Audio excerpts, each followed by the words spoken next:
They found her body Tuesday morning. Dr. Linda Morrison, age 62, family therapist, 30 years serving Riverside, population 12,000. Her office, Victorian house on Maple Street, painted yellow, white shutters, garden in front, sign reading Morrison Counseling Services, a safe space for families. She was in her office, sitting in her leather chair, the one across from the couch where clients sat, head tilted back, eyes open. Dead for approximately 18 hours, the coroner said. Cause of death? Overdose. Combination of medications, benzodiazepines, opioids, antidepressants, all found in her system, enough to kill 3 people. Suicide initially, that's what they thought, until they found 5 sets of fingerprints on the pill bottles, not hers. 5 other people, 5 clients, all with appointments the day she died. By Wednesday afternoon, police had arrested all 5, charged with conspiracy to commit murder, first degree, premeditated, planned together, executed together. The entire town was in shock because the 5 people arrested weren't criminals. They were pillars of the community. Mayor Robert Chen, 48, elected twice, popular, competent, married with 3 kids. Principal Sarah Mitchell, 51, Riverside High School, respected educator, 20 years in the district. Victoria Harrington, 45, philanthropist, biggest donor to every charity, mansion on the hill. Pastor James Wright, 55, First Baptist Church, beloved, compassionate, counseled half the town. Sheriff Tom Bradley, 57, law enforcement 30 years, trusted, honorable, kept the peace. These were good people, leaders, role models. Why would they kill their therapist? The answer was simple and terrifying. Because Dr. Linda Morrison wasn't who she appeared to be. She wasn't a healer. She was a predator, and they had finally fought back. My name is Detective Rachel Torres. I investigated this case, interviewed all 5, heard their stories, their justifications. And by the end, I didn't know who the real villain was. The therapist who exploited her clients, or the clients who murdered her. This is that story. Linda Morrison arrived in Riverside 30 years ago, fresh PhD in clinical psychology, marriage and family therapy specialization. She'd worked in Boston, big city, big hospitals, burned out, she said, wanted something quieter, more personal. She bought the yellow Victorian, renovated it, created her practice. At first, business was slow. Small towns are skeptical of therapy. We handle our own problems, people said. But Linda was patient, persistent. She joined the Rotary Club, volunteered at schools, offered free workshops on communication, parenting, stress management. Slowly, people came around. Her first client was Mayor Chen, not the current mayor, his predecessor. Marital issues. Linda helped them reconcile. They told friends. Word spread. Within 5 years, Linda had a full caseload, waiting list 6 months long. She became part of the fabric of Riverside. Everyone knew her. Everyone trusted her. Dr. Morrison saved my marriage. Dr. Morrison helped my son with his anxiety. Dr. Morrison is a gift to this community. She did charity work, funded scholarships for underprivileged students, donated to the food bank, sponsored youth sports teams. Perfect, beloved, indispensable. But she had a secret. She recorded every session, without consent, without disclosure, kept detailed notes, audio files, video sometimes, hidden cameras in the office. 30 years of secrets, thousands of hours, hundreds of families, affairs, addictions, abuse, financial crimes, sexual misconduct, mental illness, family dysfunction. Everything people confided in the safety of therapy. All documented, all stored, all weaponized. Because Linda Morrison didn't just listen, she used what she learned to manipulate, to control, to extort. And eventually, 5 people said, enough. I arrived in Riverside Wednesday morning. State Police, Homicide Division. Local sheriff called us in. Conflict of interest. He was one of the suspects. I drove 2 hours from the city. Small town, tree-lined streets, white picket fences, Norman Rockwell painting come to life. The police station was modest. Brick building, 4 cells, conference room, sheriff's office. Sheriff Bradley was in holding, separate from the others. Protocol. Deputy Williams met me, young, nervous.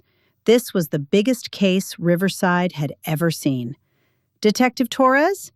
Yes, bring me up to speed. He handed me files. 5 suspects, autopsy report, crime scene photos. They all lawyered up immediately. Won't talk without counsel present. Smart. Where are they now? Holding cells, separated. We have space for 4. 5th is in the county lockup. Which one? Mayor Chen. He's the only flight risk. Has resources. Bring me the evidence. Everything collected from Morrison's office. He did. Boxes. Dozens of them. Files. Hard drives. USB drives. Cassette tapes. Old school recorders. Jesus, she kept everything. Yeah, we started going through it. Found recordings going back 28 years. Consent forms? None. All secret. That's illegal. Yep, but she's dead, so... I opened a file at random. Mayor Chen's therapy notes. Sessions spanning 5 years. I read. My stomach turned. This is blackmail material. All of it is. Every file. She had dirt on everyone. I picked up another. Principal Mitchell. Another. Victoria Harrington. Pastor Wright. Sheriff Bradley. Every session documented. Every secret preserved. And in each file, a separate document. Payment records.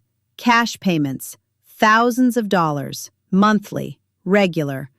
She was extorting them. Deputy Williams nodded. All 5, for years. We found bank statements. She made over $2 million from blackmail. Jesus Christ. Yeah, and that's just what we can trace. There's probably more. I sat back. This changed everything. These weren't cold-blooded killers. These were victims who fought back. Set up interviews. I want to talk to all 5, tomorrow, starting early. They'll have lawyers. I don't care. I need to hear their stories. Thursday morning, 8 a.m. First interview, Mayor Robert Chen. He looked exhausted, suit wrinkled, tie loose, eyes red from lack of sleep. His lawyer, Margaret Foster, sat beside him, sharp, expensive, from the city. She'd driven in overnight when Chen called. I set up the recording equipment, stated the basics, date, time, parties present. Mr. Chen, you're aware you've been charged with conspiracy to commit first-degree murder? Yes. You understand the potential penalty, life in prison? I understand. Did you participate in the murder of Dr. Linda Morrison? He looked at his lawyer. She gave a small nod. Yes, along with the others. We did it together. Immediate confession. Surprising. Most suspects lawyer up and stay silent. Margaret spoke. Detective, my client is not denying his involvement. However, the circumstances require context. We're arguing this was justifiable homicide, self-defense, extreme duress.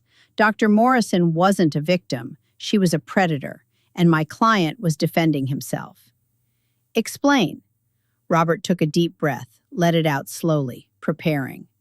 Dr. Morrison was blackmailing me for 5 years. I paid her $300,000 total, cash, monthly payments, $5,000 a month, sometimes more when she decided she needed extra. If I didn't pay, she threatened to release recordings of my therapy sessions, private, confidential sessions. Information that would destroy my career, my marriage, my entire life. What information? He hesitated. Shame crossed his face. I had an affair, 7 years ago. Business conference in Albany. State mayor's meeting. I met someone, another mayor, from Buffalo. We had drinks, too many drinks. Went back to her hotel room, one night. That's it. One stupid, drunken mistake. And you told Morrison about this in therapy? Yes, 2 years later. I was struggling with guilt. My wife and I were having problems. Not because she knew, she didn't, but because I was carrying the secret. It was eating me alive. I couldn't sleep, couldn't focus. I was snapping at my kids, distant from my wife. I needed help. So I went to Morrison. Everyone said she was brilliant, compassionate, trustworthy. What happened in the sessions? At first, they were helpful. She listened, asked good questions, helped me understand why I'd done it, helped me process the guilt. We talked about whether to tell my wife. I decided not to. The affair was over. Telling her would only hurt her. Morrison agreed, said sometimes honesty causes more harm than good, that I could carry this burden alone, protect my wife from pain. Sounds reasonable. That's what I thought. We worked together for 6 months. I felt better, lighter, like I dealt with it. I thanked her, stopped coming to sessions. Then what? 2 years passed. I'd forgotten about it, moved on. Then one day, Morrison called, asked me to stop by her office, said she wanted to check in, see how I was doing. I thought it was nice, follow-up care. I went. What happened? Robert's jaw clenched, memory clearly painful. She sat me down, offered me tea, made small talk. Then she said, Robert, I've been thinking about our sessions, about your affair. Have you told your wife yet? I said no. She said, that's what I thought. I've been reviewing my notes, listening to the recordings. She told you she'd recorded the sessions? That's when I found out. She said, I record all my sessions for quality assurance, supervision purposes, standard practice. I said I never consented to that. She said, the consent form you signed when you started therapy, paragraph 7, it's in there. Was it? I don't know. I never saw a consent form. Maybe I signed something. Maybe I didn't read it carefully, but I never knowingly agreed to be recorded. What did she say next? She said, Robert, these recordings are valuable. Your confession, the details, the woman's name, the hotel, the date, all documented. If this came out, what would happen? I said it would ruin me. She said, exactly. You're up for re-election next year. Your opponent would love this. The press would love this. Your wife would leave you. Your kids would hate you. Everything you've built would crumble. She was threatening you.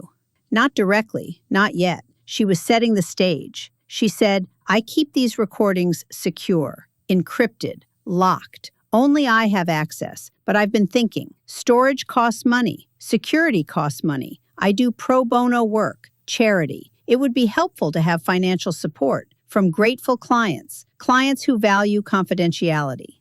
She asked for money. She said she had a discretionary fund for clients who wanted extra assurance their information would remain private. A contribution of $5,000 a month would guarantee her continued discretion.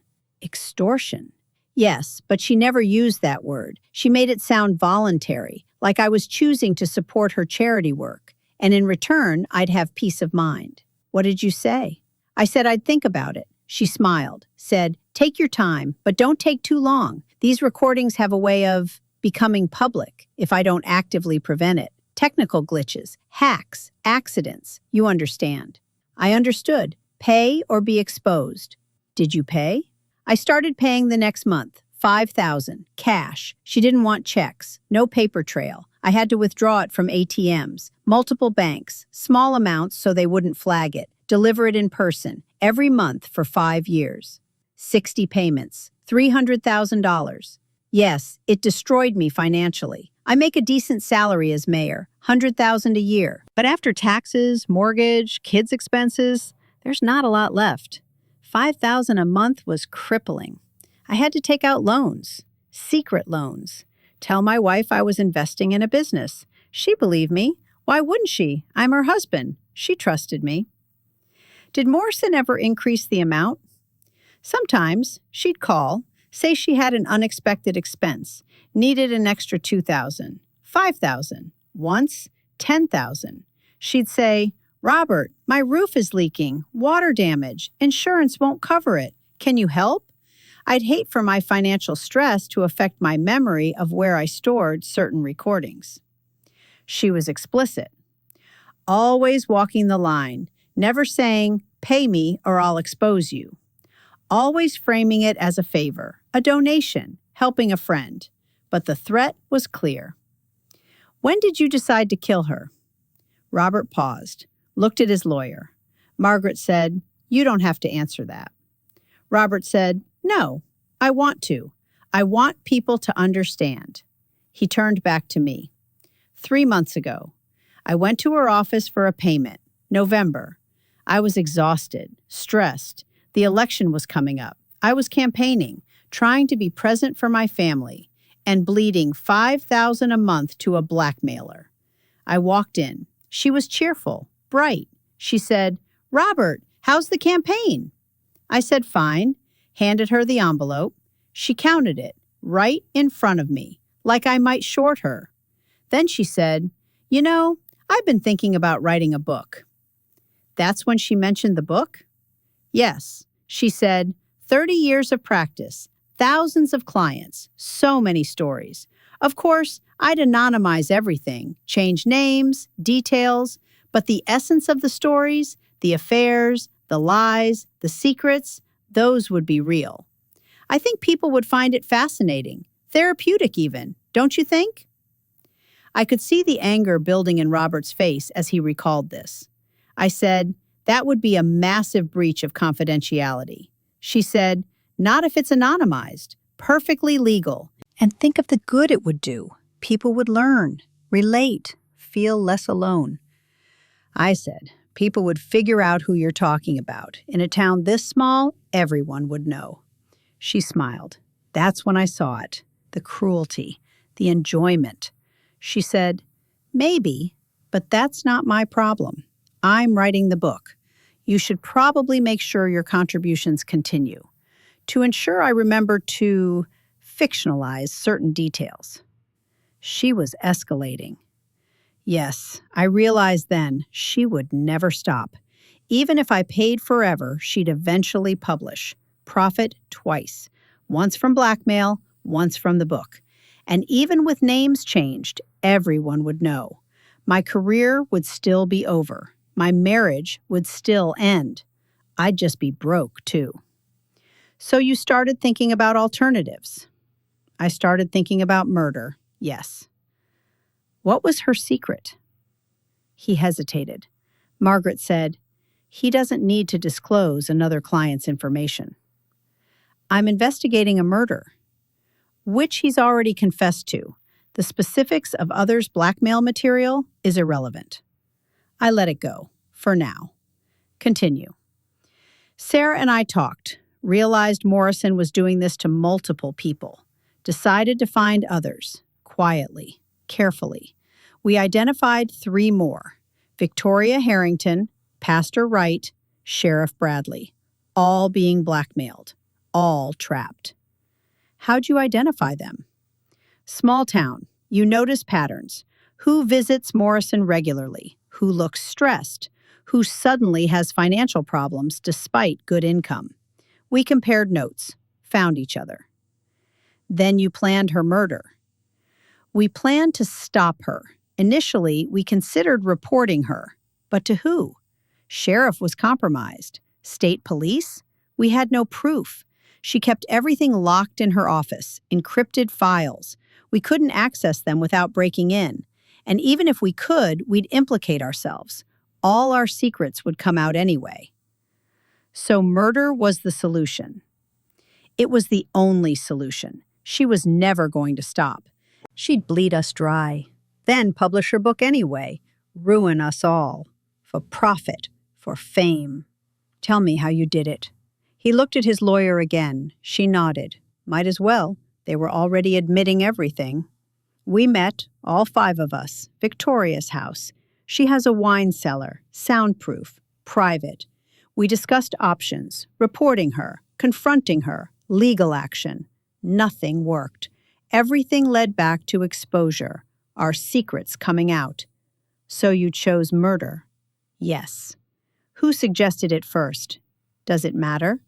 For prosecution purposes, yes. It was collective. We were all thinking it. Someone said it out loud. I don't remember who. We were all guilty of thinking it. Okay, then what? We planned it, carefully, made it look like suicide. Morrison had access to medications, prescribed them for clients sometimes. We knew she kept samples in her office. Victoria is a pharmacist by training. She knew dosages. What combination would be lethal but plausible as suicide? You decided who would do what?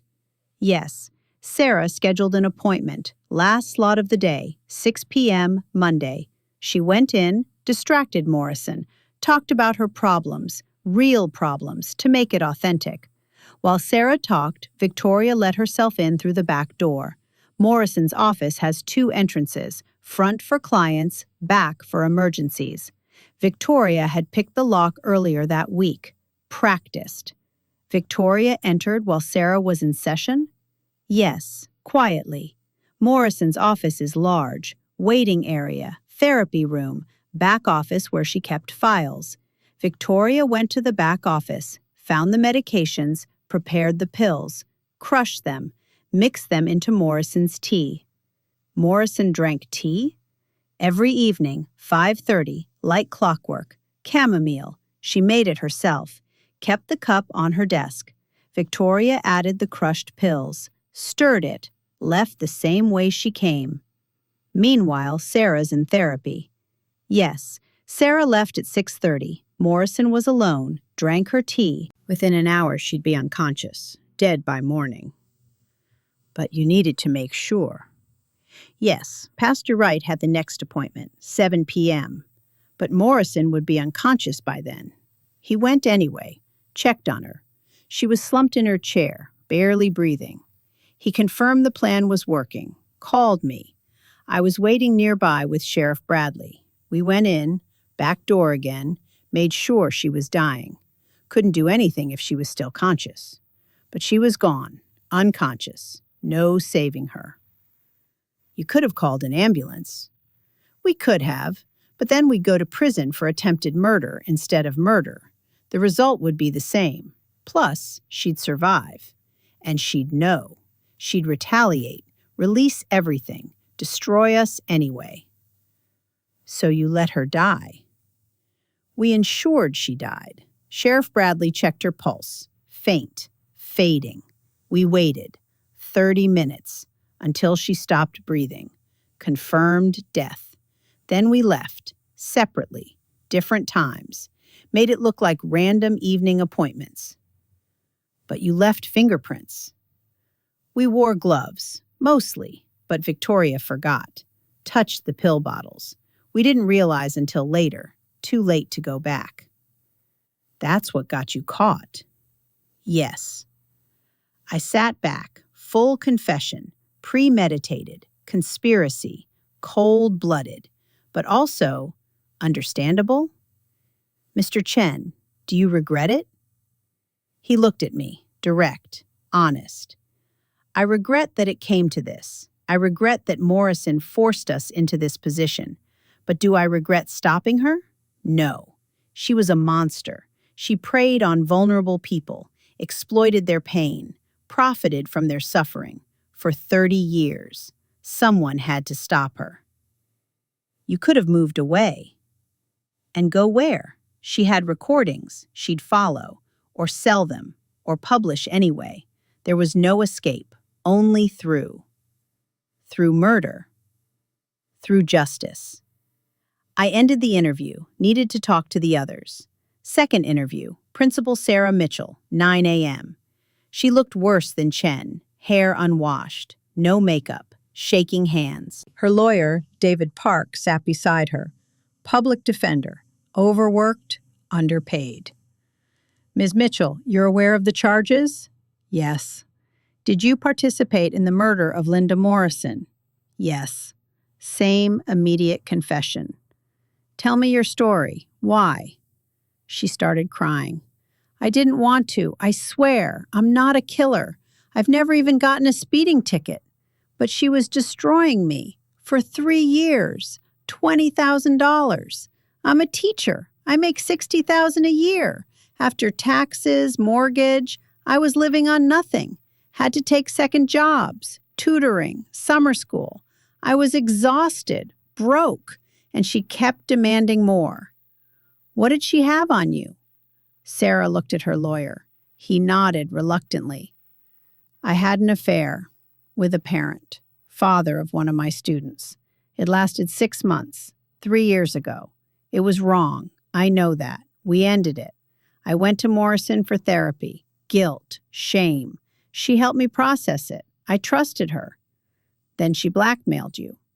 Yes. Said if the school board found out, I'd be fired, lose my pension, possibly criminal charges. Relationship with a student's parent creates conflict of interest, ethics violations. I'd lose my teaching license, everything I'd worked for.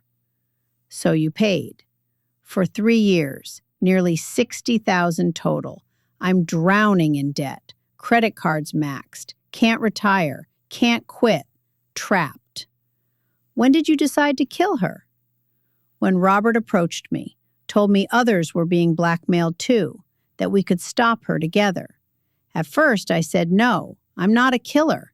But he said, think about it. What's the alternative? Pay forever? Watch her publish her book? Let everyone know anyway? So you agreed. I agreed to meet the others, hear them out. When I did, when I heard their stories, I realized we were all victims, all trapped, and she was going to destroy us anyway, whether we paid or not. The book was the final straw. She was going to profit from our pain again. Did you kill her yourself? I distracted her during our session, talked about my problems, kept her attention, while Victoria came in the back, put the drugs in her tea. You knew what Victoria was doing? Yes, we'd discussed it beforehand. My job was to keep Morrison occupied, make sure she didn't notice. Did you see her die? No, I left at 6:30. She was fine then, drinking her tea. I knew what would happen, but I didn't see it. Do you regret it? She cried harder. Every second.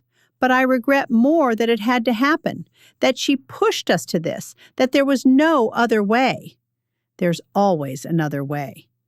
Is there? Tell me, what would you do if someone had evidence that could destroy your career, your life, and they were bleeding you dry and threatening to publish it anyway? What would you do? I had no answer. Third interview, Victoria Harrington, 10 a.m. She looked composed, calm, expensive suit, diamond earrings. Her lawyer, Patricia Chen, was top tier, connected. Mrs. Harrington, did you participate in Linda Morrison's murder? Yes. Explain your involvement. I prepared the lethal dose, mixed it into her tea. I have pharmaceutical training. I knew what would be effective and untraceable. Why did you do it? Because she was blackmailing me for $200,000, and because I could. Cold, blunt.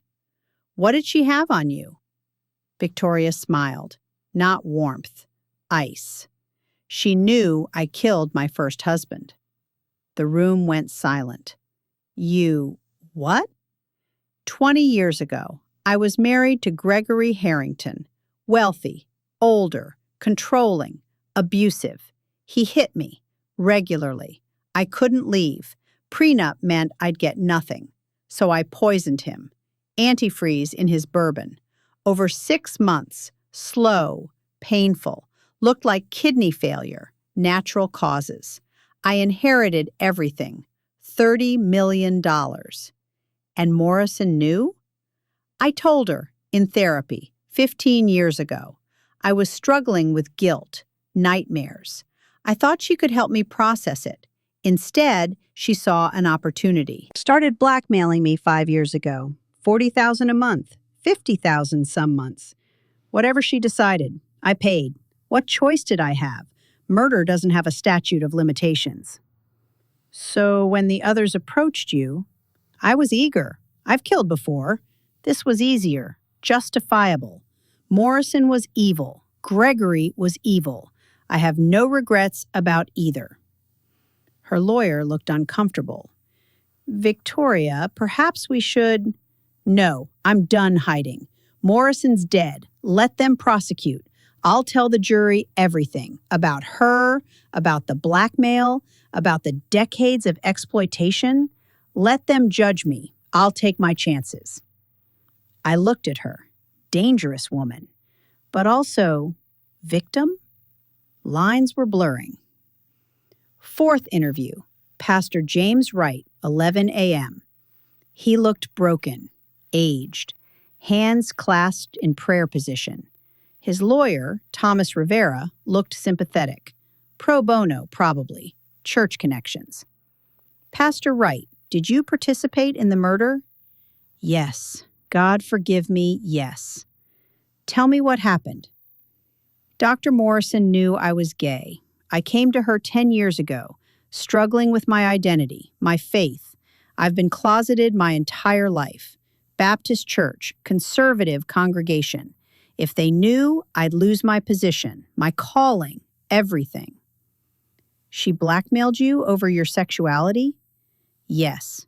$15,000 a month, nearly $2 million over 10 years. She bled me dry. The church pays modestly. I had to take from the offering. Embezzle.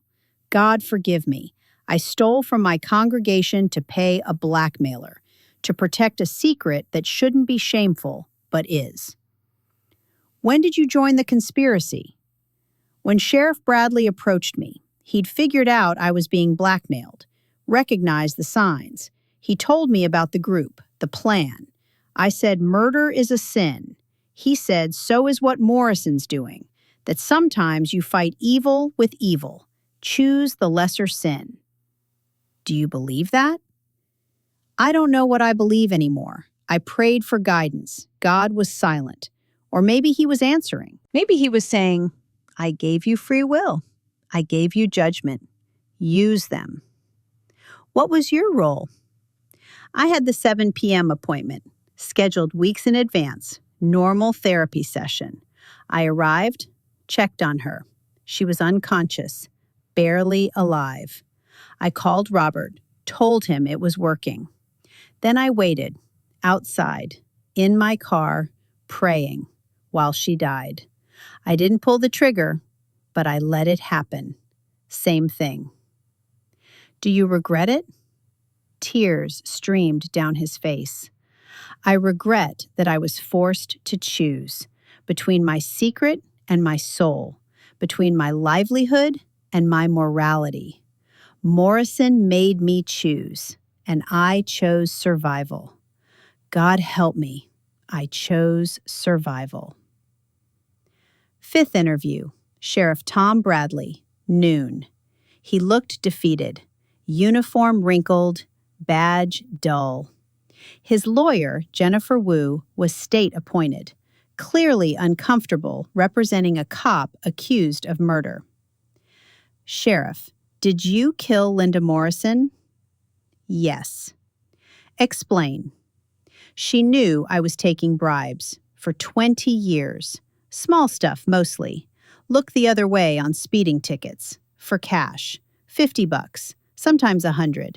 Not major crime, just traffic enforcement favors. I rationalized it. Small-town policing. Everyone does it. But legally, it's corruption. I could lose my pension, go to prison. She blackmailed you. $10,000 a month, 12 years. $1.4 million. I had to take bigger bribes to pay her. Escalated. Started looking the other way on bigger things. Building code violations. Liquor license issues. I became the corrupt cop I never wanted to be. Because of her. So you killed her. We killed her. All of us. Together. I helped confirm she was dead. Made sure. Then left. You're the sheriff. You investigated this case initially. Conflict of interest. Which is why I recused myself. Called state police immediately. I didn't try to cover it up. I knew I'd get caught. The fingerprints were sloppy. But honestly, part of me wanted to get caught. Wanted this over. Tired of lying. Tired of hiding. Do you regret it? I regret everything. My whole career, built on lies. Morrison knew that, exploited it. But she's gone now, and I'll face consequences. Finally. Maybe that's justice. Twisted, but justice. I spent the afternoon reviewing evidence, the recordings, thousands of hours. I listened to samples, random sessions. What I heard was chilling. Morrison wasn't just a therapist. She was a manipulator. She'd guide conversations toward confessions, toward secrets, ask leading questions, push clients to reveal more than they intended. Then she'd use it. One recording, Mayor Chen, year 3 of blackmail. Morrison: Robert, you seem stressed. Is the payment burden too much? Chen: I'm managing. Morrison: Because I've been thinking, the book I'm writing, your chapter could be so powerful. Anonymous, of course, but the story of a mayor's fall from grace, affair, cover-up, financial ruin. People love that. Chen: You said you'd keep it confidential. Morrison: I am, as long as our arrangement continues. But things change. Publishing opportunities. I have to think about my legacy. Chen: This is extortion. Morrison: This is therapy, Robert. We're discussing your feelings about betrayal, consequences. I'm helping you process. Chen: You're threatening me. Morrison: I would never threaten a client. That would be unethical. Hers, not his. I turned it off, felt sick. This woman was evil. But the 5 people who killed her were still murderers. The trial was set for 6 months later, but it never happened because the district attorney, after reviewing all the evidence, decided not to prosecute. The recordings, the blackmail, the exploitation, it painted Morrison as the villain, the 5 defendants as victims. Public opinion swung heavily in their favor. Protests, petitions. Free the Riverside 5. National media picked it up. Therapist's 30-year blackmail scheme exposed. Clients fight back against predatory counselor. The DA made a statement. While the defendant's actions constitute homicide, the circumstances, prolonged blackmail, financial exploitation, psychological abuse, create a compelling case for extreme duress. Prosecuting these individuals, who were themselves victims, serves no public interest. Charges dropped, all 5 released. But consequences remained. Mayor Chen resigned. Affair exposed anyway during investigation. Wife divorced him. He moved away. Quiet life now, somewhere in Vermont. Principal Mitchell retired, early. Reputation intact but scarred. She volunteers now, literacy programs, stays away from schools. Victoria Harrington faced murder charges for her first husband. Statute of limitations doesn't apply to murder. Prosecutors tried. But no body, no physical evidence, just her confession to a dead therapist. Inadmissible. Case dropped. She still lives in her mansion, untouched, wealthy, free. Pastor Wright came out, publicly, lost his church. Half the congregation left. But he started a new ministry, LGBTQ affirming, smaller, happier. He says Morrison's blackmail was a prison. Now he's free. Sheriff Bradley resigned, pension revoked. Federal investigation into the bribery. Pled guilty to corruption charges. 18 months in federal prison. Out now. Works security at a mall. Rebuilding. I left Riverside after the case. Couldn't shake it. Couldn't decide who was right. Morrison was a monster, unquestionably. She exploited vulnerable people, destroyed lives, profited from suffering. But the 5 who killed her planned it, executed it, coldly, methodically. If Morrison had been a mobster, a drug dealer, someone clearly criminal, would we celebrate them? Vigilante justice? Or is murder still murder, regardless of who the victim is? I don't know. And that's what haunts me. Last week I got a package, no return address, postmarked Riverside. Inside, a thumb drive. I plugged it in, one file, audio recording. I played it, Morrison's voice. Session notes, final thoughts. I've been doing this for 30 years, collecting secrets, using them. It started small, a favor here, a payment there, but it grew, became my life's work, my legacy. The book will be my masterpiece, all of Riverside's darkness, exposed, anonymized but recognizable. They'll hate me, but they'll read it. Everyone loves a scandal.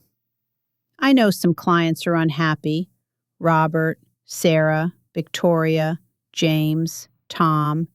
I see it in their eyes. They think they can stop me. They can't. I have backups, lawyers. If anything happens to me, everything gets released, automatically. I've ensured that. But I'm not afraid. What can they do? They're sheep. I'm the shepherd. They'll pay. They'll comply. They always do. I stared at the screen. She knew. She knew they were planning something, and she didn't care. Arrogant, confident, wrong. The backup release never happened. We searched, found nothing. She was bluffing, or forgot to set it up. Either way, she died, and her secrets died with her. Except now, I have this recording, proof she knew, proof she didn't care, proof she was a sociopath who got what was coming. I should turn it in. Evidence. Might affect the legal case, might reopen prosecution. But I won't, because I made my choice, just like the Riverside 5 made theirs. Sometimes justice isn't about law. Sometimes it's about what's right. And sometimes, when the victim is a monster, murder is justice. The end. Tell me about the day it happened. February 10th. Walk me through it. Robert's hands clenched, remembering. I woke up that morning knowing, today's the day. We kill someone. I couldn't eat breakfast. My wife asked if I was okay. I said fine, just stressed about work. She believed me. Why wouldn't she? I'd been lying to her for 5 years. What time did you leave the house? 5 p.m. Told her I had evening meetings, budget committee. She kissed me goodbye, said she loved me. I said it back, knowing I might not see her again, knowing if this went wrong, I'd go to prison. Where did you go? Victoria's house. We were meeting there first. Final check. Make sure everyone was ready. All 5 of us arrived by 5:30. Victoria had wine out. No one drank. Too nervous. Too focused. What was said? Victoria asked if anyone wanted to back out. Last chance. We all looked at each other. Sarah was shaking. Wright was praying, silently, lips moving.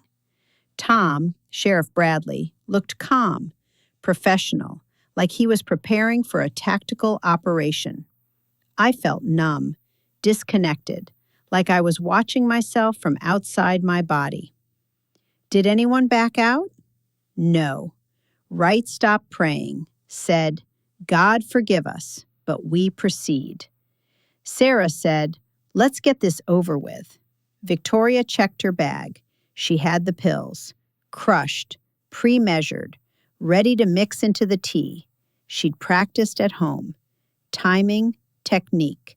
She said it would take 90 seconds, front door to back office, mix pills, out, 90 seconds. And Sarah's appointment? 6 p.m. Sarah left first, drove to Morrison's office, went in the front. Normal appointment. Morrison would be expecting her, wouldn't suspect anything. Sarah's job was simple. Keep Morrison in the therapy room. Talk. Cry if necessary. Don't let her go to the back office.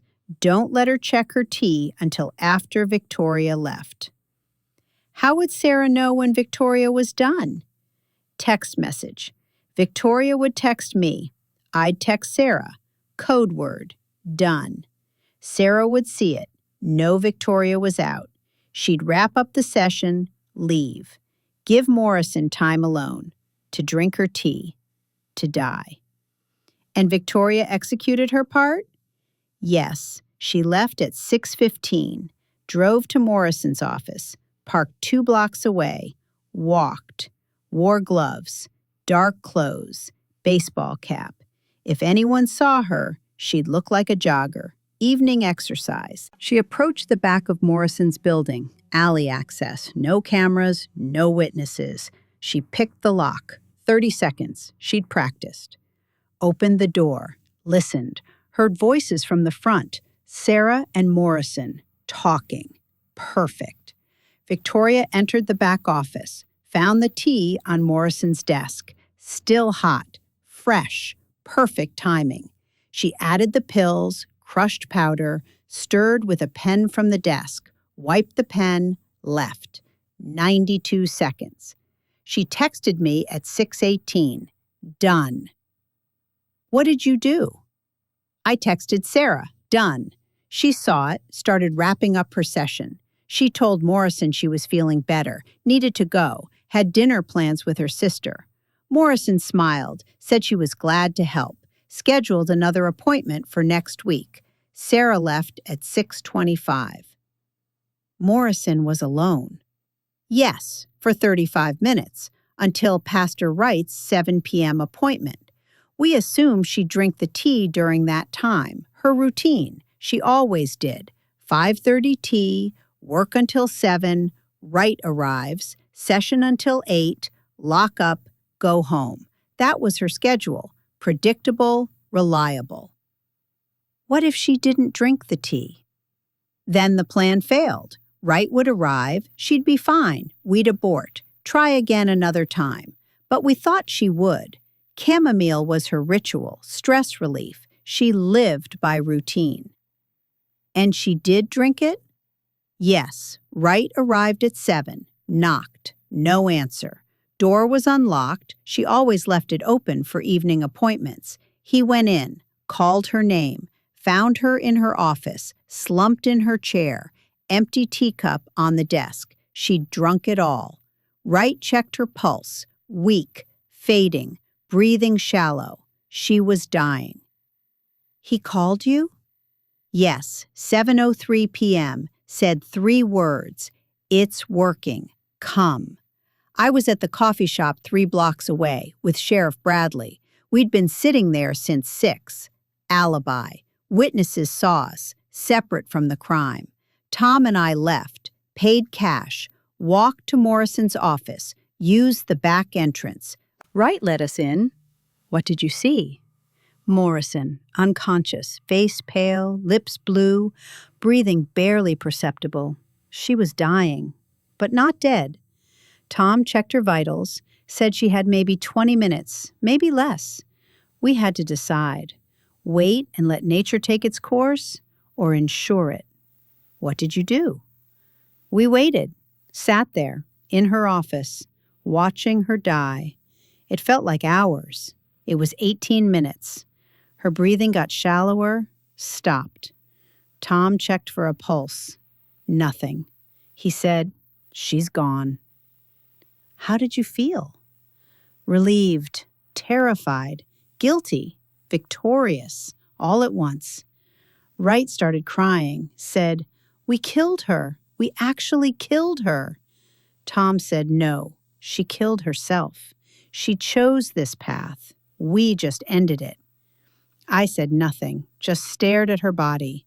The woman who'd ruined my life, now dead, because of me, because of us. Then what? We left, Tom first, 7:25, out the back, walked to his car, drove home. Normal evening, no one saw him. Wright left at 7:30, front door, locked it behind him. Someone saw him leaving, later told police. Wright had an evening appointment, nothing suspicious. I left at 7:35, back door, walked to my car at the coffee shop, drove home. Arrived at 8 p.m. My wife asked how the meeting went. I said fine, productive. She kissed me. We watched TV. I pretended everything was normal, while Morrison's body sat in her office, cooling, dead. When did you find out Victoria left fingerprints? 3 days later, after police found the body, after they ruled it homicide. Tom called me, said they'd found prints on the pill bottles, unidentified. We panicked, met at Victoria's. She admitted it, said she'd forgotten gloves for 30 seconds, picked up the bottles, realized, put gloves on. Too late. She'd left evidence. Did you consider running? Where? We all had lives here, families, careers. We'd killed Morrison to protect those things. Running would destroy them anyway. Tom said, we confess. Together. Tell the truth about the blackmail, the abuse. Make them understand. So we did. When police came, we confessed, all 5, immediately. No point lying. The evidence was there. I sat back. Complete story. Premeditated. Executed. Successful. Then caught. Mr. Chen, was it worth it? He looked at me, eyes hollow. Ask me when this is over. If we go to prison. Probably not. If we're acquitted, if we're free. If Morrison's victims are finally safe, then yes, maybe. I don't know. Murder is murder, but so is what she did. Slow murder, of souls, of lives. Maybe we're all murderers. She just did it over 30 years. We did it in 90 seconds. Second interview, Principal Sarah Mitchell, noon. She looked worse than Chen. No sleep, no food probably. Eyes sunken, hands trembling. Her lawyer tried to advise silence. She waved him off. I want to talk. I need to talk. Miss Mitchell, you understand you're confessing to murder. I understand I participated in ending a woman's life. Whether that's murder or justice, that's for others to decide. Tell me what happened, your perspective. She took a shaky breath. Robert approached me 3 months ago. Coffee shop. I looked terrible. I was terrible. Teaching full-time, tutoring nights, weekends, summer school, every spare moment working, because Morrison was taking $20,000 a month from a teacher's salary. I was drowning. What did Morrison have on you? Shame crossed her face. I had an affair with a parent, Christopher Martinez. His daughter was in my honors English class, senior year. He came to parent-teacher conferences alone. His wife worked nights, nurse. We talked about his daughter, about books. We had chemistry. He was funny, kind, attentive. I was lonely, divorced, no kids, just work. He asked me to coffee, just coffee. I said yes. When did it become an affair? After graduation. His daughter was no longer my student. Conflict of interest resolved, or so I rationalized. We started seeing each other. His wife knew. They were separating. He said it was mutual. I believed him. 6 months later, she filed for divorce, cited adultery, named me. The school board found out, investigated. No violations while the girl was enrolled, but ethics questions. They gave me a warning, formal reprimand. I ended the relationship, went to therapy, to Morrison. What did you tell her? Everything. The affair, the guilt, the professional consequences, the fear I'd lose my job, my reputation. Morrison listened, sympathized, said I wasn't alone. Many teachers face this. Loneliness leads to poor judgment. She helped me process it, forgive myself, move on. I thought she was helping. Then she started blackmailing you. 2 years later, she called, said she'd reviewed my file, listened to old recordings. She said, "Sarah, I've been thinking. Your affair, the ethics violation. If that came out now in this climate, #MeToo era, you'd be crucified. Teacher sleeping with a parent, power dynamics, manipulation. It doesn't matter that his daughter wasn't your student. The optics are terrible." She threatened to expose you? She said the recordings were valuable, that she needed financial support to keep them secure, to prevent accidental release. $20,000, one-time payment. I said I didn't have $20,000. She said, not one time, monthly, $2,000 a month for insurance. I said that's blackmail. She said, no, that's therapy, ongoing support for your peace of mind. You paid. For 3 years, $72,000. Destroyed my finances, had to take loans, credit card debt, work multiple jobs. I was exhausted, depressed, suicidal. Morrison knew. I told her in sessions. She said, maybe you should increase your payments. Stress relief. Knowing your secret is safe might help your mental health. She was using my desperation to extort more money.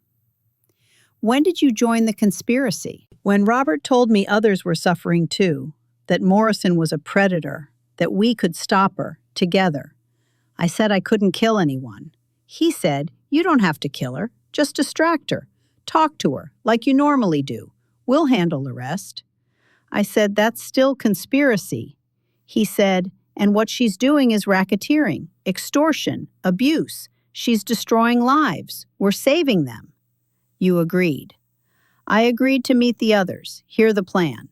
When I did, when I heard Victoria's pharmaceutical knowledge, Pastor Wright's moral justification, Sheriff Bradley's tactical expertise, I realized this could work. We could actually do this. End Morrison. End the blackmail. Be free. Tell me about the day. She closed her eyes, remembering. I woke up that morning and threw up 3 times. Nerves, fear, guilt. I called in sick to school, couldn't teach, couldn't focus, stayed home, paced, watched the clock. My appointment was 6 p.m. I thought about canceling, running away, moving to another state. But I'd already paid $70,000, already committed, already involved. Backing out now would mean prison anyway, conspiracy to commit murder, even if I didn't go through with it. So I got dressed, drove to Morrison's office, sat in my car for 20 minutes, hyperventilating, finally went in. What happened in the session? Morrison smiled at me, like always, asked how I was. I said stressed, school year ending, finals, grading, standard teacher stress. She said, let's talk about it.